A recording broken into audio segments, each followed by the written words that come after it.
Good evening, I'm Pinky Webb. Tonight we ask the questions, we tackle the issues, we clarify matters, and we get on point.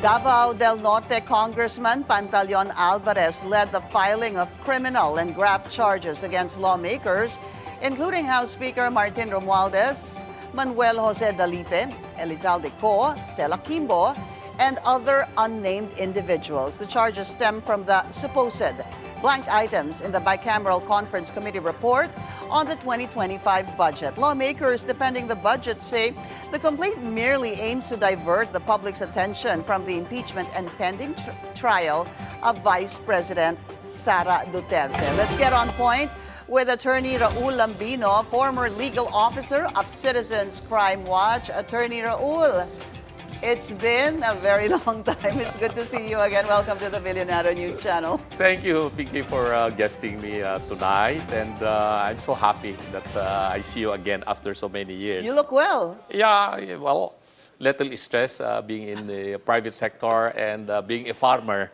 because I'm very, very concentrated now in farming. Agriculture now is my passion. I see. Okay, so you are here tonight because this is Citizens Crime Watch. Yes. You were the former legal counsel Correct, yeah. of the Citizens Crime Watch and a supporter of this complaint that was filed before the Office of the Ombudsman. Well, in a way, yes, because I used to be one of the legal counsels of Citizen Crime Watch at the time when the late Dante Jimenez was still around, and he was a good friend. And some of the cases that were filed by Citizens Crime Watch before, I was consulted. I was asked of whether this can be done. There's a possibility that's going to prosper.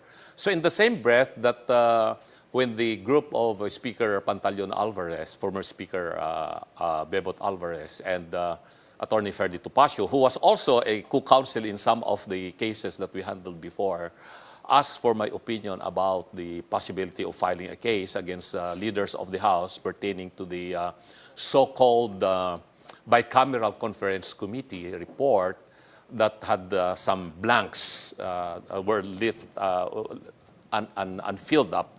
And I said, yeah, I think there is a basis for that because there's a provision in the revised penal code pertaining to what we call falsification of legislative documents. Kaya po tinatawag na falsification of legislative documents because they're documents coming from the legislative branch of government, tama ho ba? And it's 12 because they're allegedly 12 blank items. Yeah, maybe if I can explain in one sentence how this legislative process is done.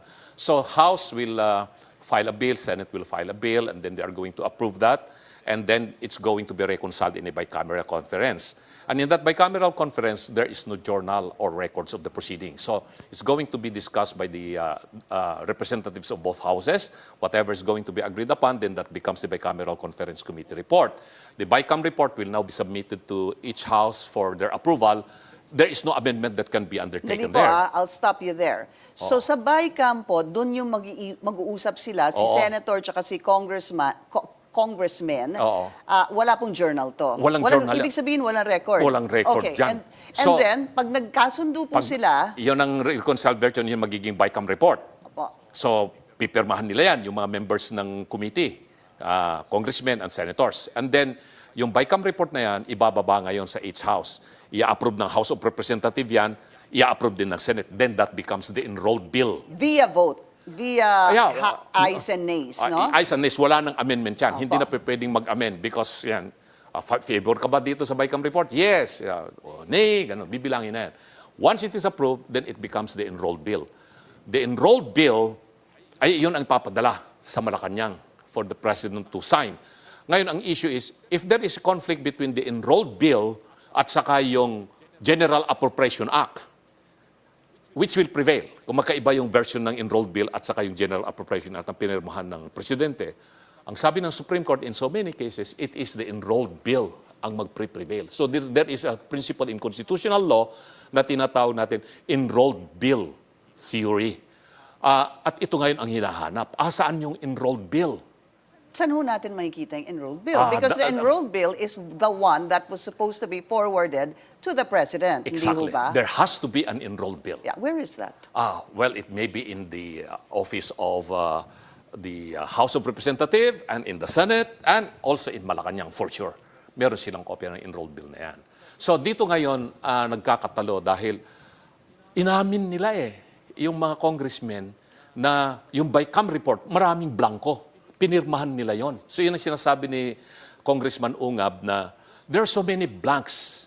Ganon din sinasabi Inamin nila. Sandali po. Inamin nila. Ang Inamin ng nagsabi House. po nun ay si Stella Quimbo. Congressman Ungab. Yeah, First, no? First, yes. Actually, kahit si Senator Amy Marcos prior to that, no? But si Oo. Congressman Ungab during a podcast together Yes. with the former President, Attorney Vic Rodriguez, and another individual, sorry, the name escapes me right now. No? Yeah. Doon nilabas, although of course sinabi na ni Congressman Ungab yun kay PRRD, hindi ho ba, na may blank items. Yes. Doon po lumabas yun. Siya yung unang naka-discover sa House. Because he was former chairman of the Committee on Appropriations, Appropriations. correct. So alam niya yung mga mechanics niya. Seconded by Kabataan Party List Representative Raul Manuel. Yes. Okay, so dalawa sila. Dalawang Okay. congressmen. Tapos, nagsalita si Congresswoman Stella Quimbo, admitting that yung fill in the blanks na yon ay finil upan ng mga members ng technical working group because it was their ministerial duty to fill up the blanks based on what transpired in the Bicam meeting of congressmen and senators. So there is admission na talagang blanco yung mga yon. So, I'll cut you there again. Basically, ang pagkaintindi ko po sa sinabi ni Congresswoman Quimbo is that the blanks were, parang yung nga sinabi niya, for final computation based on the amendments from both houses Yes. doon sa Bicam. So, kumbaga, parang, paano ho ba intindihin niyo? Nag-usap po si senators, tsaka si congressmen. Yes. O ito, ilagay natin to dito. O mag-usap tayo. O sige, blank muna. Pero nagkasundo na tayo dito. Oo. Kaya yung team siguro o yung staff ang maglalagay nun, Oo, mag-fill in the blanks. Tama ho ba yan? Tama rin siguro yan, pero ang problema kasi, Pinky, asan ang records of proceedings ng Bicam? Asan ang journal? But you're the one that said from the very beginning, wala Wala. pong journal ang Bicam. Wala, hindi So- sila naglalabas niyan. So It was why all... is it so different now kung ganun po ang tradition from the past? Because that is the problem of the Bicam. Iyan ang problema na it is the real Congress, sabi nga nila. It's not really the House it's and the the Senate. third Congress. It's the third Congress. That is the more powerful and the real Congress, yung Bicam. But how can you ask for something? I guess that's what I want to know. Kung tradisyon na po, sa pagkaintindi ko po sa inyo, attorney, na wala talagang journal sa Bicam, how can you ask for something when it's been a tradition that Yes. there is no journal during the Bicam? So this is the right time for us because of this issue that we can correct this procedure. Perhaps it is high time for purposes of transparency and accountability, which is what we want, yung transparent and accountable yung government natin. In fact, even there are business groups that have given their recommendations on how to make it more transparent, yung Exactly. Bicam. The reason I say that, attorney, is because nakikita man po natin that they defend the budget, yung mga agencies are defending the budget through a congressman or a senator, hindi Yes, po ba? Meron yes. silang sponsor na tinatawag. Yes. And all that is televised. I mean, we can see that on YouTube, on their respective, at the House of Representatives Yeah. page or the Senate. Ang problema pagdating sa Bicam, Wala na yung Wala na. napag-usapan. Everything that were discussed in the House or in the Senate, we don't baliwala know na. what's We really going don't know. So, on walang there. transparency. So after all the hours and hours of meetings by Yes. the House and the Yes. Senate, pagdating po ng Bicam, something happens. That's right. di ho ba? And I know that very For well. reconciliation purposes. Yeah, I know supposed to that be. very well because I was staff of Congress since 1987 in the House of Representatives. I was consultant of almost all the speakers until Speaker Gloria Macapagal Arroyo in 2016-2019. Naging consultant ako dyan eh. And then I was also chief of staff in the Senate of Senator Lauren Ligarda and consultant also of some of the senators. So I know the mechanics. I know how the legislative process is running there in both houses of Congress. Kaya yun na rin ang observation ko noon pa na ang talagang makapangyarihan dito ay yung Bicam. Yung Bicam. All right, we're gonna pause for a quick break because we still have another guest joining us. We're going to take a short break right now. The complaint, we're going to talk about this topic with Attorney Raul Lambino and Attorney Trixie Angeles. After the break, stay tuned. This is On Point.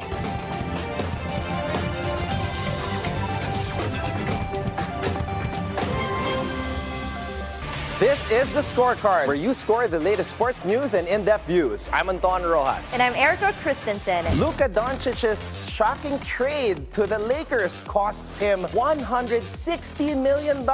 Trump signs executive order banning transgender athletes from women's sports. Buds Wenceslao talking about helping build the future of sports through Parcal. The Scorecard. Sports is our business, and business is our sport, right here on the Billionario News Channel. She's not just building houses, she's creating communities and changing lives. A youthful force in a male-dominated industry. Kilalanin si Pami Olivares Vital, CEO ng Ovia Land. Ang kanyang kwento dito lamang sa Usapang Bilyonaryo. Ngayong Lunes, 8:30 p.m. sa Billionario News Channel. From the filing of candidacies until the last ballot is counted, your newest trusted news source, BNC, the Billionario News Channel, will be at the forefront to guide your decisions and guard your vote. Tune in to BNC's Election 2025 special coverage. At BNC, 12 noon doesn't mean break. We're always ready to give you the latest news, even at noon. And those are the news this hour. Here at home, the Commission on Elections assures the Public Attorney's Office files new complaints. NGCP assures the public its Chinese investors are no threat. Join Maya Rodriguez, delivering fresh news for you. News feed at noon. Keep it here on the Billionario News Channel. Welcome back. You're watching On Point. Joining our discussion, Attorney Raul Lambino, and now also Attorney Trixie Angeles, another supporter of the complaint against several lawmakers. I'll go straight to Attorney Trixie. Attorney Raul, I hope you don't mind. No? So the problem that you see here, Attorney Trixie, in summary, really is what? Just the blank. I'm not going to say just the blank lines. Well, it's falsification. I'm sorry if I disagree with Attorney Lambino, but a technical staff can only interfere. Well, the only thing they can do with the document is correct typographical errors or grammatical corrections. Yeah. So if filling the blanks is not within the purview of any of the technical staff. So if it is blank, the presumption is that there is no amount that's laid out there. And therefore, if you fill it in, it becomes falsification of a legislative document. So it's fairly simple. The problem lang talaga is pinpointing liability. So ultimately, the liability lies with the House Speaker for being, of course, parang command responsibility because eventually he's the one who signs off on it. Bakit po ang mga congressmen lang ang kinasuhan dito or nireklamo when it is BICAM? May senador at merong congressman. Go ahead, Attorney Trixie. Because there are no proceedings for the House in plenary. The Senate, after the Bicameral Conference Committee, they held a plenary session, approved everything. But they didn't touch on the blanks. They just approved everything. The House has no records. So ultimately, since the... Sorry po, hindi ko maintindihan. I didn't quite get that. After the BICAM, Yeah. the bill goes back to both the Senate Correct. and the House for approval at the plenary, and then it becomes an enrolled bill. Okay, the Senate held a hearing. They went to plenary and approved everything, and they have records of what was talked about. The House has no records. Although they should have gone back through plenary, it's not even in the House records that they even met. You know why I don't understand that? Is because I asked that same question to Congressman Raul Manuel. Yeah. Sabi ko, ano ba nangyari? Kasi sinasabi ni Congressman Ungab, natanggap ko yung email copy ng 6+ p.m. of December 11, di Yeah. ba? Sabi ni Congressman Manuel, if I'm not mistaken, he was at the House. Sila naman nakatanggap ng hard copy. Kasi nandun sila Yeah. supposed to be. Sila Congressman Unga, because they weren't there, they were sent a soft copy via email. Tapos tinanong ko si Congressman Raul, I hope tama po yung pagkaalala ko. Sabi ko, paano botohan po dito? Ayes and nays. So sabi ko, so nagkaroon po ng ayes and nays. So that Exactly. So I don't understand why you're saying hindi nagkaroon ng plenary. It's not in the records. When you search in the House, you look at the calendar, nothing has been calendared. In fact, that's contained in the complaint. Well, in addition to that, revenue bills and appropriations bills originate in the House. Emanate from the So House. after they go to the Senate, they go to the Bicam, the last touch will still be the House. So sila Is po that yung, so? Yes, because it's their bill. It's Kahit required by the nag-Bicam na? Constitution. Yeah. Well, may mga bills that originate in the Senate. So sila din yung last na gagawa before it goes to the President. Ano yung mga bills that originate from the Senate? It can be anything except tax, revenue bills, appropriations. And bills. local bills. And local bills, correct.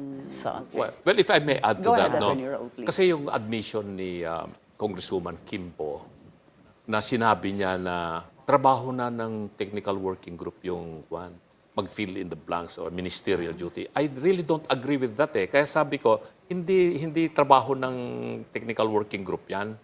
At kailangan patawag din itong technical working group at paimbisigan sino-sino ba itong mga members ng technical working group na nag-fill in the blanks yan. At kaya nga sinabi ni Speaker Alvarez when we discuss about this na isama natin sila sa Jan 2 at saka Gen 2. yes. Kasi they really have to answer for what they did. Kung talagang sila ang nag-fill in the blanks dyan. Dahil bawal talaga yun Hindi pa pwedeng gawin And what is confusing for me, attorneys, is that nung tinanong ko po si Senator Win Gatchalian, dahil parte po siya ng Bicam, to him, sa kanyang alam at sa kanyang nakita, walang blank items. Si Senator Risa Ontiveros also said there were no blank items. This is where I'm confused. Why does a Congressman Ungab and Congressman Manuel say there were blank items, and there were senators who said we didn't see the blank items? They went on Bicam. How could that happen? Well, it's possible. But no, Senator Bato also said there were blanks. And so did Senator Aimee. Yes. So you're right about it's confusing. It's I think the possibility here is that they presumed that everything had been filled out. And it's a good presumption. For me, the senators are right to presume that everything had been filled up. Because that when it comes to them, it should be, tapos na, they go to plenary, it's really just ayes and nays, and then goes back to the House. So it's a good presumption, but it's a presumption. Okay. And then I think part of the complaint also is the 240. Pag-usapan po Billion. natin. Yeah. 240 billion ang ginagamit po ay insertion. Why? Because ito pong 240, if I'm not mistaken, ito po yung napasok dun sa mga sinasabing Yes. 12 na blank items. Tama Yes. ho ba? NIA and some items in the DA. Please Yes. go ahead and explain. Well, that's what they filled in the blanks. Yeah. And this is what appears in the General Appropriations Act. So you have Bicam, which has blanks, and then somewhere along the way, and then it appears in the GAA. That's why they were asking for the enrolled bill, the bill that is finalized before it goes to the President. So sabi nila, it's posted, but it wasn't right away. So meron ding gap sa time in uploading the so-called enrolled bill. Although the term enrolled bill actually refers to a doctrine. The doctrine means that you presume that when a bill goes up to the President, that everything has been properly done by the legislature. And we can make a presumption that this was done with regularity. But since it is a presumption, it can be overturned by contrary evidence. And the contrary evidence here is the Bicameral Conference Committee report. Ganito kung bakit sinasabing insertion dyan. Pag nag-prepare ng budget kasi ang national government, nagkakaroon ng budget call yan. As early as first quarter of the year. That's correct. So may budget call yan. So dadaan yan sa Provincial Development Council, dadaan sa City Development Council, Regional Development Council, then it goes up to the Department Budget Coordinating Council, and then it becomes NEP, National Expenditure Program. Ibig sabihin yan, pinag-aralan ng mga agencies natin yung lahat ng Sa gagastusin ng national executive government. pa yan, si NEP. Si NEP. National Kaya Expenditure sinasubmit yan Program. ngayon sa Congress. Although Congress can also amend the NEP in a way. Pero Pababa. kung hindi pumasa doon sa Coordinating Council at tapos lahat namangled na, then it becomes an insertion. And meaning to say, hindi yung tama, Pinky, kasi pagdating sa implementation ng project, imagine that 240 billion pesos is no peanuts, no? At hindi yung pinag-aralan sa baba, paano yung proper execution yan. Hindi nila alam ngayon ng mga regional offices, provincial offices, district offices ng national government how to implement the money that were inserted in the GAA. Kaya wasted money yan. Wasted money yung mga insertions na yan. It's going to be something na masasabi natin na talo ang Pilipino dyan. Talo ang mga taxpayer. Talo tayo dyan kasi hindi may implement. In the complaint, they call it an insertion because the blanks are presumed to have zero amount. Since there's no amount stated, we can presume that there is no allocation for that particular item. So if an allocation suddenly appears in the GAA, it's an insertion. Yeah, but how can you presume that NIA will have a zero budget? Kasi NIA is one of the 12 eh. Yes. How can you assume, Attorney Trixie, that zero po yun? Because it states in the Because it's bicameral blank. conference. Yes. Yeah, but common sense would dictate it cannot be zero. But what right? is written or not written will prevail. It's like a contract. Pwedeng nag-usap tayo, we agree on something, but what appears in the contract will bind you. So the same here. So hindi po, I know you said a while ago na kapag the staff or the team, typographical error lang yan, yung mga ganon. Pero talagang hindi ho ba, has it never happened? Because I really don't know what happens during a Bicameral Conference Committee prior to it being a report. I don't think anybody knows. Sila lang talaga. Sila lang. Ikaw din, di mo alam. Yeah, well, sa Kasi pwede experience namang ko kasi. pinag-usapan nila eh. O yung NIA, o sige, lagay natin kunwari 1 billion. Si lagyan natin ng 2 billion. O sige, naiwan blank. Yung team, ang maglalagay. Siguro, simple question, maling-mali ho ba yun? Yes. Well, mali talaga yun. Kasi dapat ganito yung BICAM report. So, napag-usapan yan ng Bicameral Conference Committee, no? Tapos, bago magbutuhan doon sa plenary sa House, o kung saan nag-originate yung bill, kumpleto yun. Nakasulat na doon. Nakasulat na lahat yun. Whether that is appropriation, that is revenue, that's local bill, or any kind of bill, kumpleto yun at makikita ng each member of Congress yung enrolled bill na ipapasa nila approving yes or no. Ayes and nays yan. No amendment will be allowed anymore. Pero hindi nakita eh. Sabi ni Congressman Ungab, wala akong nakita eh na bill na i-approve ko ng yes or no. Kaya nakita niya mga blanco. Baka hindi niya po nagawa yun dahil wala siya sa Kongreso noon. Because Congressman Manuel was saying they were there. Oh, pero inaamin ni Congressman Manuel na blanco. pumirma siya, blanco. At Inamin niya. asan ang record para makita natin na kompleto talaga na walang fill in the blanks nung inapruban nila yung BICAM report ng A's and Nays. So wala eh. Kaya hanggang ngayon, hinahanap yung Ano report. yung attorneys, personal knowledge to this kind of issue na meron pong reklamo pero sino ho ba ang kailangan ho ba yung personal knowledge dito? No, actually, based on the complaint, according to the Supreme Court, when it's simply a preliminary investigation, this is not a full-blown trial. You're not trying the person. You don't have to prove beyond reasonable doubt. So kahit walang personal knowledge, if later on, ang important sa trial, meron ng ganon. Pero for purposes of preliminary investigation, all you need to prove is that a crime probably was committed and the person probably did it. Hindi po ito guilt beyond reasonable doubt. It's a probable cause lang. Probable cause pa lang ito. Okay. Any challenges you see with this complaint? Challenges. Well, it's new kasi. Yeah. So, and very interesting. And it blows the cover on what used to be a hugely secretive meeting. Di ba? Bicameral Walang Conference journal, Committee. walang transcript, walang Yeah. kahit ano.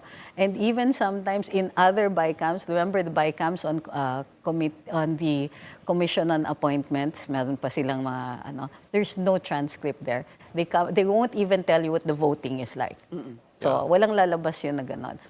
To some extent, we understand why this is so. Kasi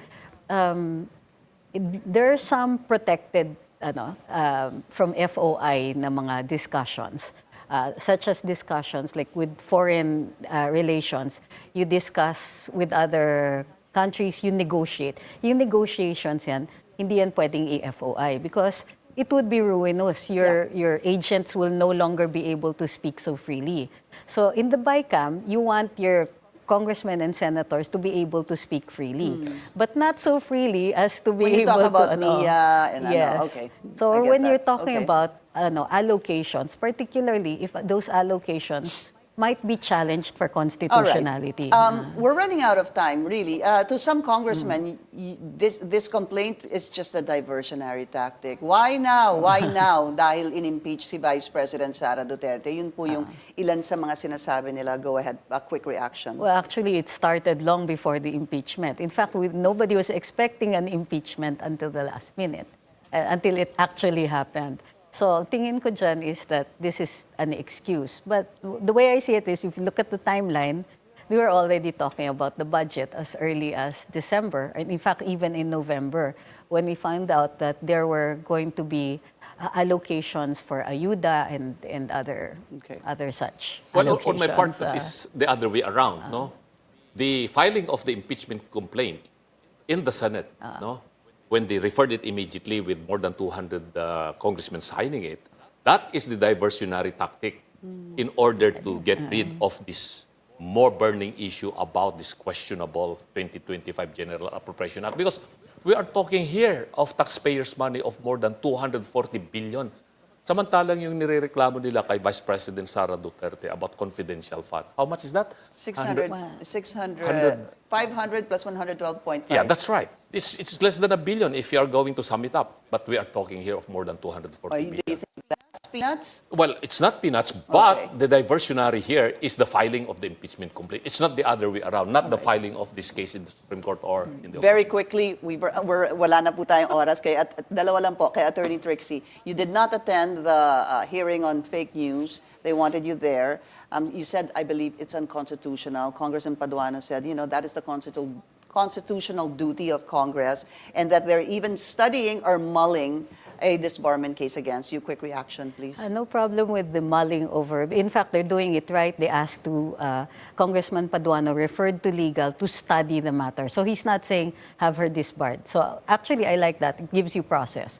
On the other hand, we stand on the unconstitutionality of the hearings because it has a chilling effect and in fact is prior restraint. The hearings themselves, because it is based on the law that they're trying to pass to create a regulatory framework for social media, a regulatory framework for free speech. But the Constitution is clear, no law shall be passed abridging the freedom of speech. But aren't there limitations to that?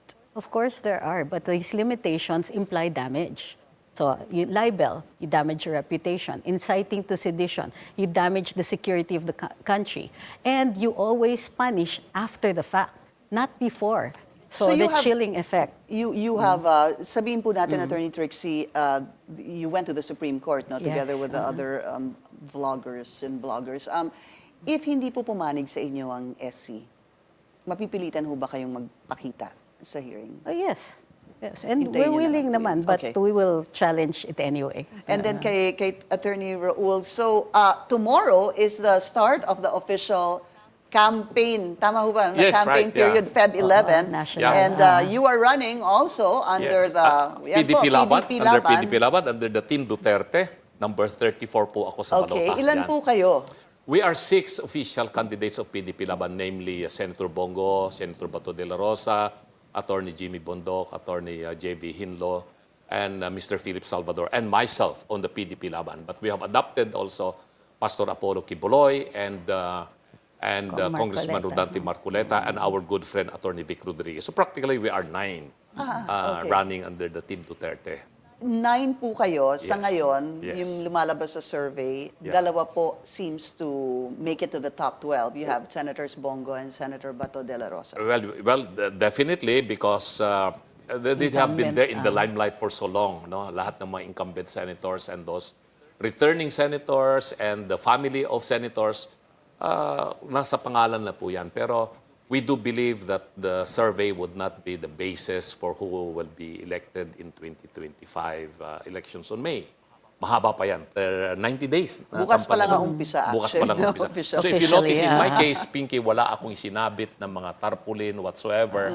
I never come out since the time that I filed my certificate of candidacy because I do believe that when you are running, you have to start campaigning only on the day that the election period, campaign period begins. So bukas. Some of your running mates are guilty of Well, I don't say that they are guilty of election campaigning kasi may decision ng Supreme Court na walang mga premature no such campaigning. thing, But being a professor of law, Kayo po personally. yan personally, po ang I've been inyong teaching that for more than Yeah. 25 years as a political law and constitutional law reviewer. At sinabi ko na it goes against my ethical standard. Sa inyo po. Yung sa akin. Namampanya ako ng maaga na hindi naman tinatadhana ng batas. So I will start on it Attorney tomorrow. Raul Lambino, thank you for your time. Thank you, Pinky, for inviting me. And good to see you again after so Good to many see you, years. sir. Attorney Trixie also. Trixie also. Thank you for Good being to see here. you And again. good to see you also. It's been a very long time. Thank you to both Well, she's lawyers. supposed to be candidate Pero siya, tumanggi ako tuloy nasubok. Tumanggi siya. That's On Point. Join us again tomorrow, 7:30 p.m. here on BNC, the Billionario News Channel. I'm Pinky Webb. Thank you for watching.